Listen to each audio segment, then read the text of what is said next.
ಪ್ರಿಯ ವೀಕ್ಷಕರೇ ನಮಸ್ಕಾರ. ಇದು 7 ಡೇಸ್ ವಾಯ್ಸ್ DVG ಸಮಗ್ರ ಸುದ್ದಿಗಳಿಗಾಗಿ ನಮ್ಮ ಚಾನಲನ್ನು ದಯವಿಟ್ಟು ಸಬ್ಸ್ಕ್ರೈಬ್ ಮಾಡಿ. ನಮ್ಮ ದಾವಣಗೆರೆಯ ಈ ಚಾನಲನ್ನು ದಯವಿಟ್ಟು ಪ್ರೋತ್ಸಾಹಿಸಿ.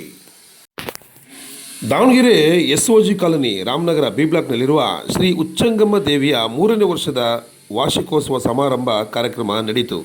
ಈ ಕಾರ್ಯಕ್ರಮದಲ್ಲಿ ಓಂಕಾರ ಶಿವಾಚಾರ್ಯ ಮಹಾಸ್ವಾಮಿಗಳು ಪುರವರ್ಗ ಹಿರೇಮಠ ಶ್ರೀ ಕ್ಷೇತ್ರ ಅವರುಗಳ ದಾವಣಗೆರೆ ಇವರ ದಿವ್ಯ ಸಾನ್ನಿಧ್ಯದಲ್ಲಿ ಕಾರ್ಯಕ್ರಮ ನಡೆಯಿತು.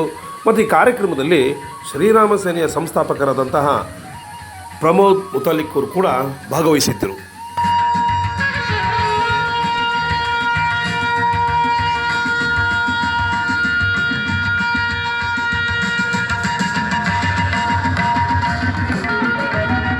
ದಾವಣಗೆರೆ ದಿನಪತ್ರಿಕೆ ಜನತಾ ಬಂಧು ಅದರ ಹಿರಿಯ ಪತ್ರಕರ್ತರಾದ ಎಂ ರಾಜ್ಕುಮಾರ್ ಅವರು ಹಾಗೂ 7 ಡೇಸ್ ವಾಯ್ಸ್ ಪತ್ರಿಕೆಯ ವಾಗೀಶ್ರವರು ಸ್ವಾಮಿಗಳ ಆಶೀರ್ವಾದ ಪಡೆದರು.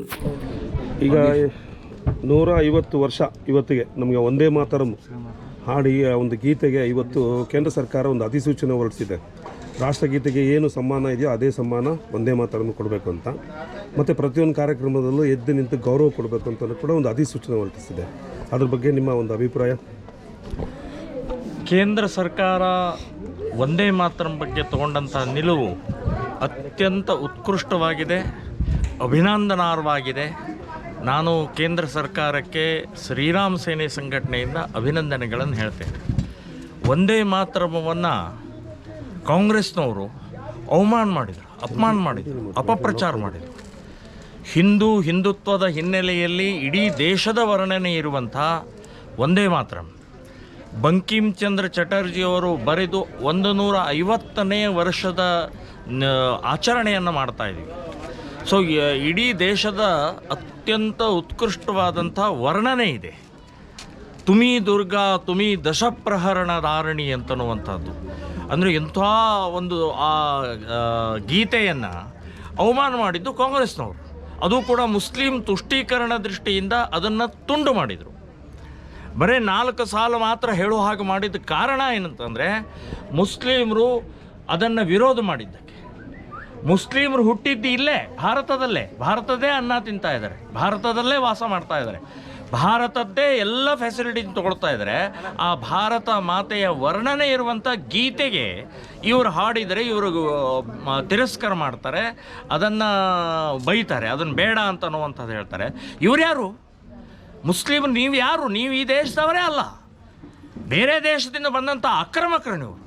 ಸೊ ನಮ್ಮ ಗೀತೆಯನ್ನು ವಿರೋಧ ಮಾಡುವಂಥವ್ರಿಗೆ ಪ್ರೋತ್ಸಾಹ ಕೊಡುವಂಥ ಕಾಂಗ್ರೆಸ್ ಇನ್ನೂ ದ್ರೋಹ ಮಾಡಿದೆ.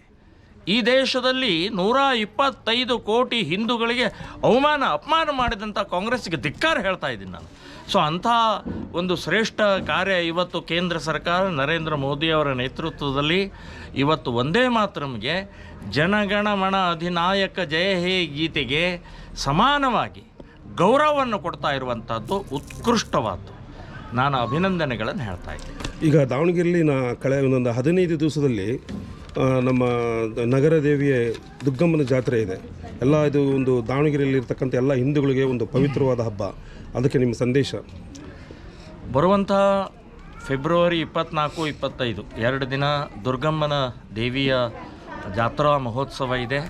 ನಾನು ಎಲ್ಲ ಹಿಂದೂಗಳಿಗೆ ಶುಭಾಶಯಗಳನ್ನು ಹೇಳ್ತಾ ಇದ್ದೀನಿ. ಶುಭವಾಗಲಿ. ಆ ದುರ್ಗಮ್ಮ ದೇವಿ ಎಲ್ಲರಿಗೂ ಕೂಡ ಆಯುಷ್ಯ, ಆರೋಗ್ಯ, ಧನ ಸಂಪತ್ತು ನೀಡಲಿ, ಭಾರತ ಮಾತೆಯ ಮತ್ತು ಹಿಂದೂ ಧರ್ಮದ ರಕ್ಷಣೆಗೆ ಶಕ್ತಿ ನೀಡಲಿ ಅಂತನ್ನುವಂಥ ವಿಚಾರವನ್ನು ಹೇಳಿ, ಇನ್ನೂ ಒಂದು ಈ ಸಂದರ್ಭದಲ್ಲಿ ಹೇಳ್ತಾ ಇದ್ದೀನಿ, ತಾವೆಲ್ಲರೂ ಕೂಡ ದುರ್ಗಮ್ಮ ದೇವಿಗೆ ಕುರಿಯನ್ನು ಬಲಿ ಕೊಡ್ತಾರೆ. ಸೊ ಬಲಿ ಕೊಡಬೇಕಾದ್ರೆ ಹಿಂದೂಗಳ ಕಡೆಯಿಂದನೇ ಬಲಿ ಕೊಡಬೇಕು.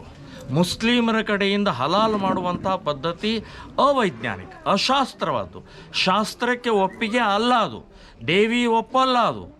ಸೊ ಇದು ಶಾಸ್ತ್ರ ಕೂಡ ಒಪ್ಪಲ್ಲ ಮತ್ತು ಅವೈಜ್ಞಾನಿಕವಾದಂಥ ಆ ಮುಸ್ಲಿಮರ ಕಡೆಯಿಂದ ಮಾಡ್ತಾ ಇರುವಂಥ ಹಲಾಲದ ಮೂಲಕ ನಾವು ನೈವೇದ್ಯ ದೇವಿಗೆ ಪ್ರಸಾದ ತೋರಿಸುವಂಥದ್ದು ತಪ್ಪಾಗತ್ತೆ.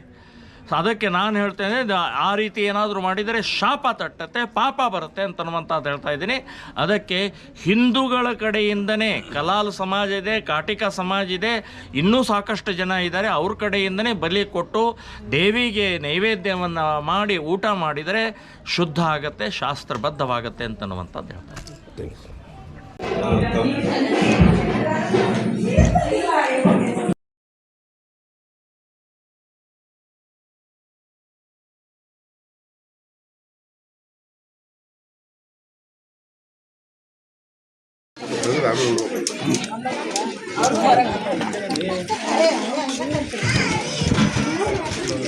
ಜಾಸ್ತಿ ಹಾಕೋಬೇಡಿ.